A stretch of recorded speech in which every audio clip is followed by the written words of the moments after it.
Another old box of comics ready to be opened up and discovered. I do have to feign some surprise at this one because I actually already opened it. Tried to record this video and got cut off halfway through, so I'll pretend to be shocked by what's in here. I know, first of all, right off the bat, it's not Wildstorm and Top Cow, boardless or otherwise. This is actually the rest of my Maximum press collection and awesome entertainment. Starting with the previous box, this had the Asylum anthology, and this starts with the title that comes right after that, alphabetically for Maximum. Rob Liefeld's mid-90s publishing shingle. Evangeline, a co-production with Kathy Christian and White Wolf Studios, I believe. They actually had a model going around to conventions and appearing as Evangeline. I don't know if that woman, Kathy Christian, is still involved with the property at all. You know, they've done relaunches of the comic throughout the years. This original one's from '95 with art by John Stensman. A cool guy who I've met before, and he's done some commissions for me. Never a commission of the Evangeline character, but maybe someday. Here's number 0 with a Liefeld cover. If you couldn't have guessed, Evangeline is an angel. Angel character fallen to earth, and at one point falls in love with a demon. Like I said, they had a model, Kathy Christian, pictured here on the first issue of the regular series. And she gets pregnant, I guess. I don't know, did the model get pregnant at the same time? Is this early Photoshop? Who knows? I don't remember. They might have worked like the actual model's real pregnancy into a storyline, where I believe, who was the father? Might have been a demon. Pretty typical, right? Guest starring Cybrid, issue 4, early art by Andy Park. Lately of MCU fame, does a lot of the visual design work for the Marvel movies that we all enjoy. This is the appearance of Evangeline's sister, Divinity. Trust me, I would not have remembered that if I had not already gone through this box earlier. The Evangeline series, I believe, ran up to 14 issues before getting the axe. A couple different miniseries involved. That's 10, 11, 12, 13, 14 last issue, with at least a cover by Scott Clark. Unfortunately, he passed away, I believe, this artist. But loved his work here and on Stormwatch. But I don't think he actually did the art in this book. He did do the art in an Evangeline miniseries that should be in here too. Evangeline Armageddon. Did 3 issues of that for Rob and Maximum. That was pretty good. Like I said, a couple more one-shots and miniseries. More with photo model Kathy Christian. So imagine just how overwhelming it would be to be, what, a prepubescent or right at pubescent boy at a convention and meeting both the Evangeline model and the Glory model. Frankly, it'd be too much. Here's a crossover with both the characters. And another one, this might be, that last one was Evangeline Glory. This might be Glory Evangeline. But I don't think, yeah, there was no title on here. So you just had to go, well, it's shiny. It's got these women on the cover. Yeah, that's worth $3.95.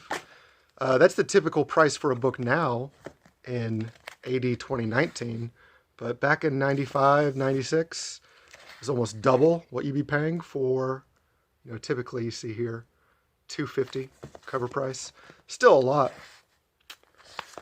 If you can, you know, buy your comics cheap. If you can get them cheap, buy them cheap. Another Maximum Press title, Battlestar Galactica. Liefeld got the license for this. You know, if I had to guess, it's just a guess.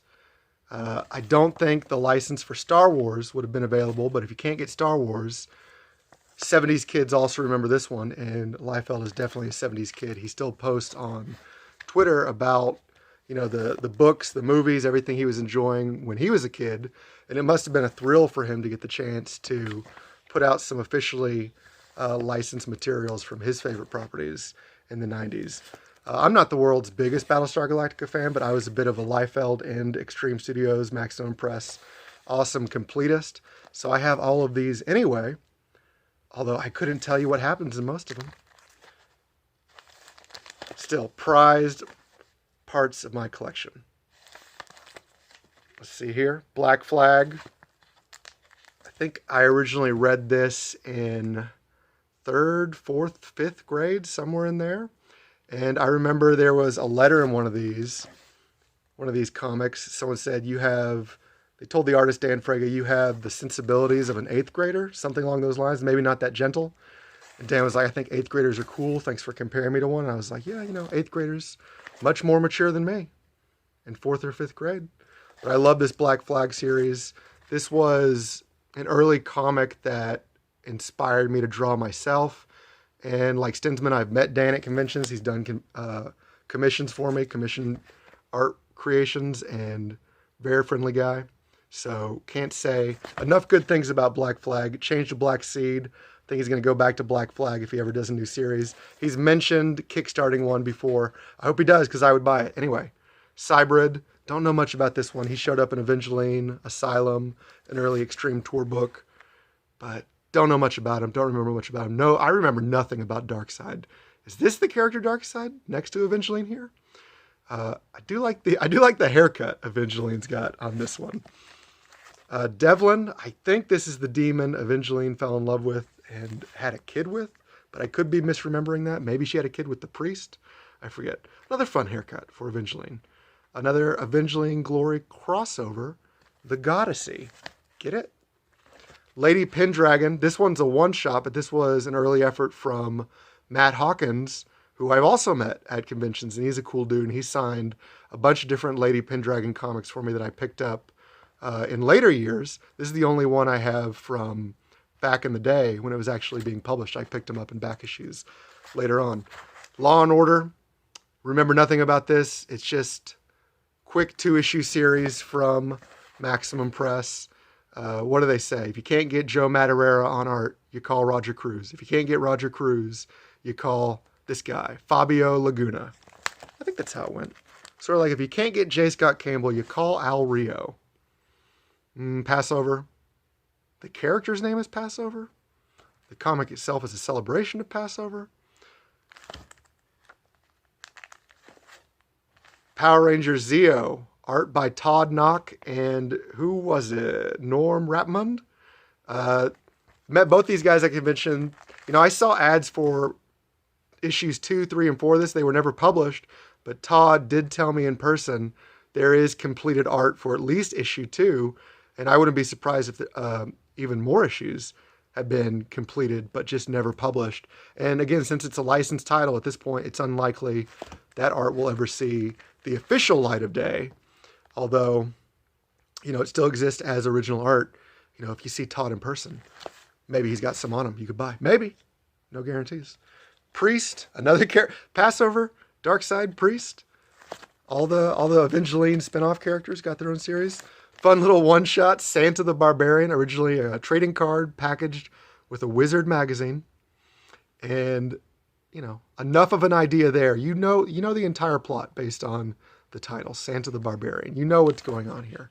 It's Santa, but with some comedically violent overtones. All right, so like I said, I already went through this box because these War Child issues were just in bags, but I'm pulling them out. Here's one, here's two. I bagged and boarded it, 2 together for sturdiness. I'm taking these on the plane with me because I have not ever actually, despite owning these comics for 2 decades, I've never actually read War Child, the original miniseries. I read the very short 4 or 5 pages that Art Adams did for Asylum, and I've never actually, I don't have a Wizard 23, but the first appearance of these characters I know is in Wizard 23, because Comics Kayfabe just talked about that in the last week or two. So there's a lot of War Child material that's been kind of scattershot published, and I know besides that, there's an Alan Moore script for a follow-up miniseries that may never see the light of day because Liefeld, I think in his own words, says he doesn't know how to crack it. Who could draw it? It's so complicated. I don't know, but get someone on it because I would like to have it all together. And, obviously when Alan Moore comics are involved, I want more of those. So now that was the end of Maximum Press. And then the organization I did was I went right from that to Awesome Entertainment, although Alan Moore's Awesome Universe Handbook was a late in the day publication because this publishing shingle from Liefeld and I want to say Scott Rosenberg had some sort of financial impact on these comics. When that financial backing, whatever it was, fell apart or fell through or stopped, Awesome kind of stopped publishing right in the middle of a bunch of series runs. It was Coven, Kaboom, Fighting American, Youngblood, seen here in the Awesome Holiday Special, and Supreme. Those last 2 titles, Youngblood and Supreme, also by written by Alan Moore. It was a real extreme renaissance at the time because he was also going to be doing series for Prophet, Glory, maybe a New Allies. There were all sorts of things that Moore was working on thanks to a Bible he put together in the early crossover Judgment Day. And then some unrelated things. This is, look right here, technically Maximum Press, but I'd put it in with Awesome because it just seems to fit more there, in part because this is by Rick Veitch. Sorry that I mispronounced everyone's names, but Rick did some backup features for Cabot Bloodhunter and Supreme issues 44, 45, 46, somewhere around there. And then a one-shot, or wait, it was the other way around. This came out first, supposed to be a series. Sales were low. They always are. It feels sometimes like I was the only one buying these comics because so many of them got canceled after issue 1, 2, or 3 without a conclusion. So this is an example of that. One shot and then follow-up pages published in the back of Supreme, an exercise that would later be done, even the last couple of years, with Bloodstrike 32, later Bloodstrike Volume 2, Number 1, where issue 2 was published and then issue 3 was put in the back of the latest volume of Youngblood from 2017. Another sort of, I might call this like an inventory title, Chapel, because I think this was left over from the Image Proper Extreme Studios series. It doesn't really fit with the rest of the publishing slate for Awesome. And it doesn't even have, like the same trade dress as the other stuff. It's got that A, but you'll notice all the other Awesome books had this sort of sidebar design that said Awesome. And this at the time was my favorite line of comics. Not necessarily Coven itself. I liked it. I liked Ian Churchill's art. That last cover was Adam Polina. But then series regular and creator with Jeff Loeb, Ian Churchill, doing sort of a witches thing. Super powered characters that based on the supernatural. So the Coven, I forget this big guy's name, but I know he was like the seventh son of a seventh son. So he got powers because of that. I always thought that was kind of neat. Coven 4. This is like a mini series that then got expanded to, hey, look, a chibi cover with the, again, I'm guessing another demon character, but I can't remember his name. And I'm positive this one never got Evangeline pregnant. Coven 6. No, that was 5. I must have 2 covers of that. That's actually rare for me, but not rare for this Awesome stuff. I have a lot of multiple versions of these Awesome comics just because I was in on these. These were, like I said, my favorite books at the time. I just liked what Awesome was doing. And the linchpin there, for me, this might be volume 2, number 1. For me, the linchpin was Alan Moore. You got more, you got everything. You don't have more, you have less. That's what they say. If you don't have more, you have less. Here's Fighting American. Many people may know this. Liefeld was working on Captain America for Marvel, but left that title after issue 6. Right before fill-ins on Captain Marvel 7 and 8, or 8 and 9, were planned with art by artist here, Stephen Platt. And some of those Platt pages, you don't want to put a Platt page to waste because it takes them a decent amount of time to finish those pages. So don't put them to waste.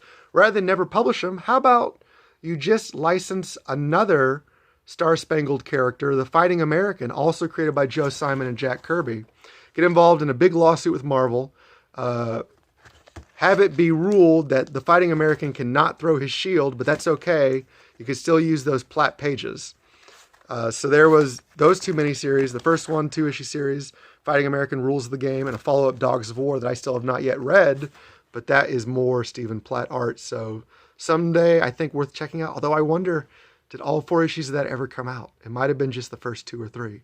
So that might have stopped me from buying it. Another series that never even made it to issue 1, Alan Moore's Glory. Some of the ideas here would get repurposed into his pitch for Promethea, for America's Best Comics, sort of a firewall publication imprint through Wildstorm under DC. Complicated, but that's actually, spoiler alert, the back end of the box. So we'll get to that when we get to it. I go right from Awesome to America's Best Comics. And just like Awesome is not just a name, they really are awesome comics.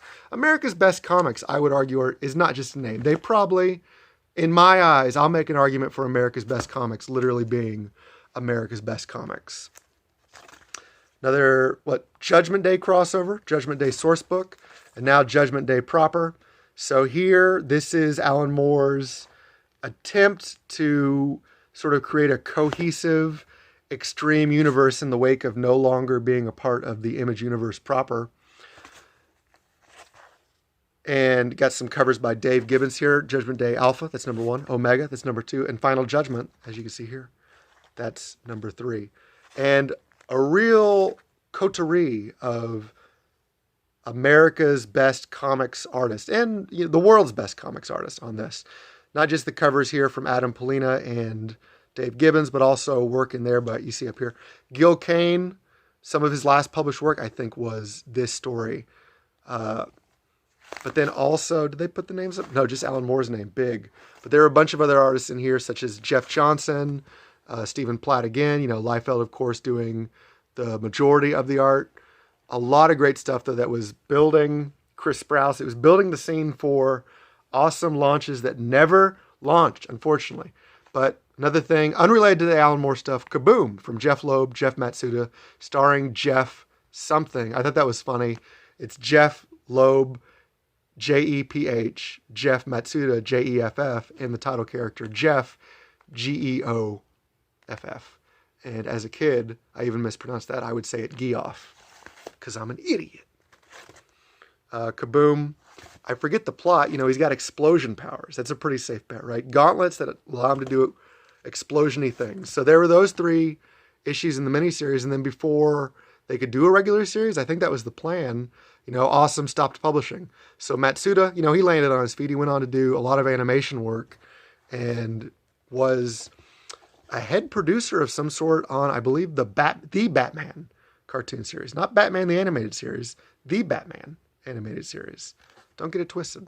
But there was, Awesome in the next couple years was able to put out a few more books, but it just, they had lost Alan Moore.